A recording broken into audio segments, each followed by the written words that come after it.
玩的手工 DIY 糖果是玩钓鱼糖 PK 写字糖，看看哪个最好玩。先来尝尝这个钓鱼糖，给它打开。哇，这里面好多可爱的小鱼啊，还有一包跳跳糖、鱼竿。这个鱼竿好像要组装一下，我们先来组装一下啊。这样我们的小鱼竿就做好了，可以钓鱼了。我们给它放到盘子里一起钓。那我们先来钓这个红色的，这应该很简单吧？这么大个钩子，哎呦，好滑呀！哎呀，太灵活了。再试一下啊。杆都掉了，我已经不信了。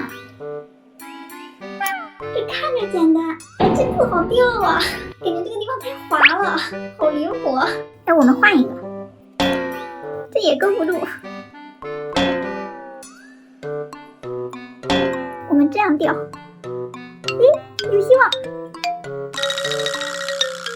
哇，终于钓了一个！我尝一下什么味道啊？软软的，酸酸甜甜的，还挺好吃。来，再钓一个。这小鱼都游上来了，这应该很容易吧？哦，来了来了！哎呦，怎么还跑动了呀？换一个换一个。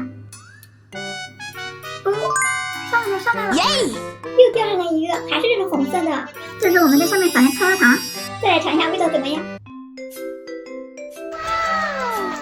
这个吃起来感觉更好哎，里面那个跳蚤一直在蹦蹦蹦蹦蹦，这个玩起来真的挺有意思的耶。这个好容易啊，终于钓起来了，感觉钓的好有成就感啊。剩下的两个等一下慢慢钓啊。我们先来看一下这个写字糖怎么玩。这里面有一个糖笔，还有画纸，它这个画纸是用可食用糯米纸做的，上面有字还有画。还有一个问号，这什么意思呀？看图猜成语。这里面一共有3张，我们一个一个来看啊。那我们先来一张，这下面的字是拔问号助长，这什么意思呀？再看下这个图，是一个农民伯伯在拔这个麦苗。哦，我知道了，拔苗助长。我们把这个笔剪开，写上去。哎呀，太粗了，这个字要我们自己写。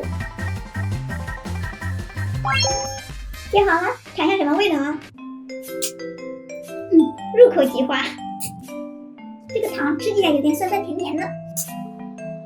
再写一个，这个上面的字是打草惊什么呀？看一下这个图啊，图上是一个小伙子拿着一个棍子，然后这有一个小石。哦，这个小伙子是拿个棍子在打草，打草惊石。来，我们给你填上去。这个真的是既能吃又能玩还能学。